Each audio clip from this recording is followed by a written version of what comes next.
Der Ursprung aller Wesen der Tensei Shitarasen der Taken-Welt liegt in der Seele. Ob Held, wahrer Dämonenkönig oder einfach nur ein Mensch, alle besitzen eine Seele. Wie genau funktioniert die Seele in Tensura?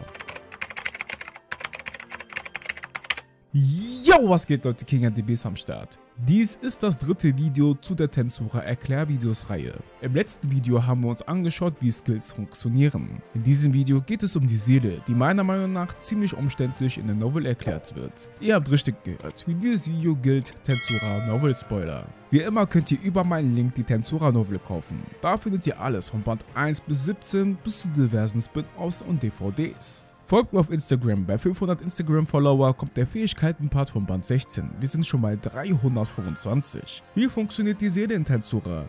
Let's get it! Die Seele ist der wichtigste Bestandteil eines Tensura-Charakters. Es macht die Persönlichkeit von einem aus und ist die Quelle der Kraft. Das gilt aber nicht nur für die Bewohner der Zentralwelt, wo die Handlung von Tensei Shitarasen der Taken-Welt abspielt, sondern es gilt für das ganze Tensura-Universum. Die Seele ist aus mehreren Teilen zusammengesetzt. Im Innersten befindet sich das Ego, danach kommt die zweite Schicht, die die Informationspartikel bilden, anschließend kommt der Kern, der auch als Seele bezeichnet wird, und als letztes fungiert der Astralkörper als schützendes Gehäuse. Fangen wir mit dem Ego an. Das innerste Material der Seele wird als das Ego bezeichnet, das als Quelle von Absicht und Willen fungiert. Es ist die eigene Persönlichkeit, die formlos ist und sich jederzeit durch Erfahrung und Entwicklung wandeln kann. Das Ego ist von einem Supercluster von Informationspartikeln umgeben, der als der Kern bekannt ist. Informationspartikel sind die kleinsten Teilchen, die in allem in der Welt existieren, einschließlich Seelen und Skills. Sie haben eine extrem geringe Masse, sind nicht von Raum und Zeit beeinflusst und können Informationen ohne Zeitverzögerung übertragen. Informationspartikel sind einfach gesagt Behälter, in denen Informationen gespeichert sind. Die Manipulation von Skills ist nichts anderes, als auf die Informationspartikel einzugreifen, wie wir es von Seal unzählige Male gesehen haben. Ein weiteres Beispiel dafür wäre, als Rimuru in Band 11 in die mentale Landschaft von Chloe eingedrungen ist. Dort hat er mit Hilfe von Raphael und mit der Erlaubnis von Konoha auf die Informationspartikel des ewigen Kerkers zugreifen können, um Hinata und Chloe zu retten. Der Kern dient sowohl als Behälter für das Ego, als auch als Aufzeichnungsgerät für Informationen. Der Kern ist wiederum von der Seele umgeben, einer dichten Ansammlung von Spiritrons, die als Seele fungiert. Spiritrons findet man überall. Sie sind auch die Bausteine von Magicals, heilige Magie und so weiter. Alle diese drei Aspekte arbeiten zusammen und bilden einen zusammenhängenden Mechanismus, der einer lebenden Zelle ähnelt, die dann von einem schützenden Gehäuse namens Astralkörper umgeben ist. Wenn der Astralkörper nicht existieren würde, würde der Inhalt der Seele sich in der Luft auflösen und die Seele würde sich dem Kreis der Reinkarnation anschließen. Es existiert eine grundlegende Mindestmenge an Seelenenergie in der Seele von jedem Tensura-Individuum. Jedoch kann diese Energie dramatisch zunehmen, basierend auf der Qualität und Menge der Informationspartikel im Kern. Die Qualität und Menge an Informationen von Pflanzen und Tieren ist äußerst gering, während die Informationen bewusster Wesen sowohl in Menge als auch in Qualität weit überlegen sind und zu einer wesentlich höheren Seelenenergie führen. Diese Seelenenergie treibt die Aktivierung von Fähigkeiten wie Skills und Magie an und dient als Energiequelle für alle lebenden Dinge. Obwohl es möglich ist, die internen Magical-Reserven oder externe Magical-Reserven als Ersatz für die Seelenenergie zu benutzen, ist das bei Skills nicht möglich. Wie im letzten Erklärvideo bereits dargelegt wurde, werden Skills durch die Weltensprache in die Seele geschrieben. Dabei wird dauerhaft ein Teil der Seelenenergie und Magicals verwendet. Die Anzahl der erwerbbaren Skills hängt dabei von der verfügbaren Menge an Seelenenergie und Magicals ab. Je höher die Seelenenergie und Magicals eines Individuums sind, desto mehr Skills kann er besitzen. Die meisten haben nur ein paar Skills, während Charaktere wie Rimuru Tempest gefühlt unendlich viele Skills haben. Da wir nun wissen, wie die Seele zusammengesetzt ist, kommen wir zu den Eigenschaften der Seele. Als Faustregel gilt im Allgemeinen, dass Energie und Skills, die in der Seele verwurzelt sind, nahezu immun gegenüber Fähigkeiten sind, die darauf abzielen, Energie und Skills von ihren Zielen zu stehlen.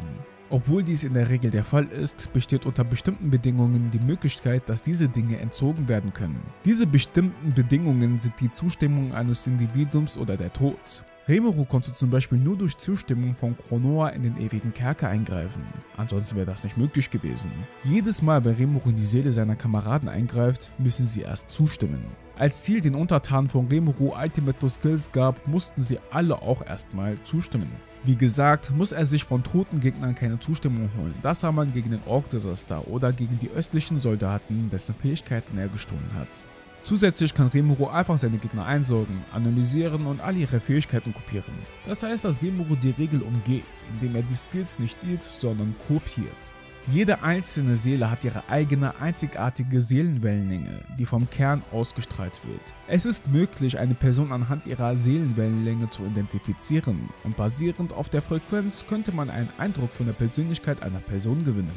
Diese Frequenzen werden als Farben bezeichnet und können sich je nach Wachstum einer Person entwickeln und ändern. Dämonen legen besonders großen Wert auf die Farbe, da ihre Gesellschaft darauf aufgebaut ist. Farben können grob in 10 Typen unterteilt werden: farblos, rot, gelb, grün, schlammiges Grün, blau, lila, schlammiges Lila, weiß und schwarz. Farblos ist eine Person, die aufgrund von Unreife noch keine Farbe entwickelt hat. Das sind frisch geborene Dämonen. Rot kennzeichnet typischerweise eine Person, die stolz ist und ein starkes Selbstwertgefühl hat.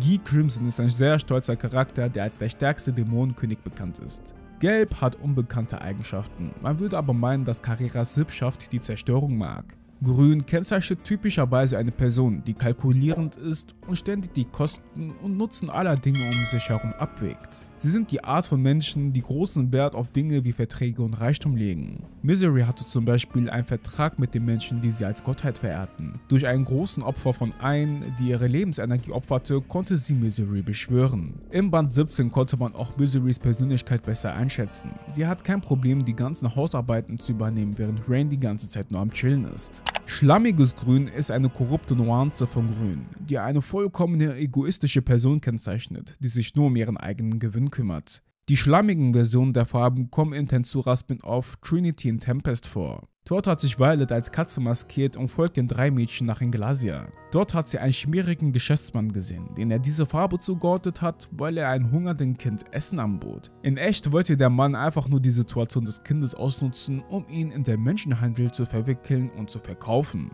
Blau kennzeichnet typischerweise eine Person, die Gesetz und Ordnung über alle anderen Werte stellt. Eine Person, die alles nach den Regeln tut. Bei Ren bin ich mir aber nicht so sicher. Sie ist eine sehr faule Person, die nur das tut, was sie tun muss und kein bisschen mehr. Sie hatte schon mehrere Male Stress mit Velsat, Misery und Guy, weil sie ihre Pflichten nicht nachkommt.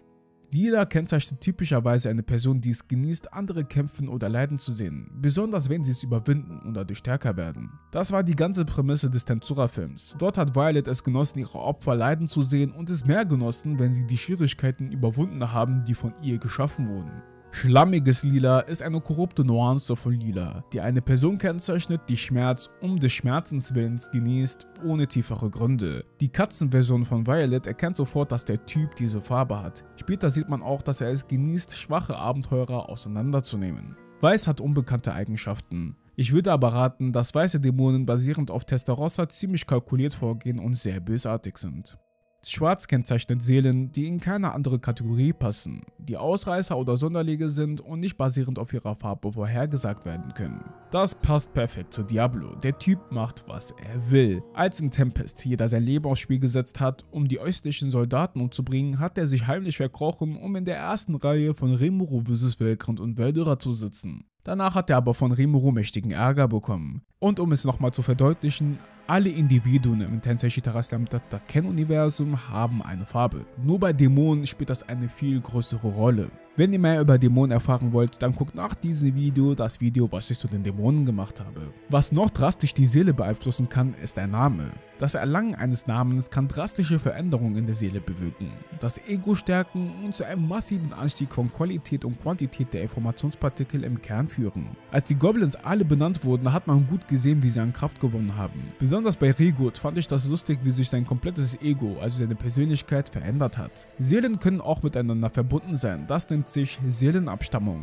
Diese Verbindung transzendiert Raum und Zeit. Als Rimuru in der Festung der Träume von Veltrit eingesperrt war, konnte er trotzdem entkommen, weil er seine Kameraden wegen dem Seelenkorridor auch spüren konnte. Normalerweise ist es unmöglich, dort zu entkommen. Ein anderes Beispiel wäre Veltrit, die durch ihren Ultimate Skill Stocker Ludras Seelenfragmente durch das ganze Multiversum in verschiedenen Zeitlinien folgen konnte. Durch den Seelenkorridor kann man, wie man sieht, Informationen austauschen, aber auch Energie. Rimuru hat des Öfteren sich an Veldoras Energie durch den Seelenkorridor bedient. Es gibt zwei Arten der Seelenabstammung, einmal die Seelenverknüpfung und das stärkere Seelenkorridor. Die Seele ist der wichtigste Bestandteil eines jeden Individuums in der Tensei Shitara Slam Kennwelt und ich hoffe, ihr habt sie nun verstanden. Das war's mit dem dritten Video. In weiteren Videos zu dieser Reihe werde ich noch viele weitere Begriffe in der Tensei Shitara Slam Kennwelt erklären. Folgt mir auf Instagram, bei 500 Instagram-Follower kommt der Fähigkeiten-Part von Band 16. Und vergesst nicht, die Novels über meinen Link zu kaufen. Wenn ihr wissen wollt, wie Skills in Tensura funktionieren, dann klickt das Video in der Mitte an. Wir sehen uns. Jane!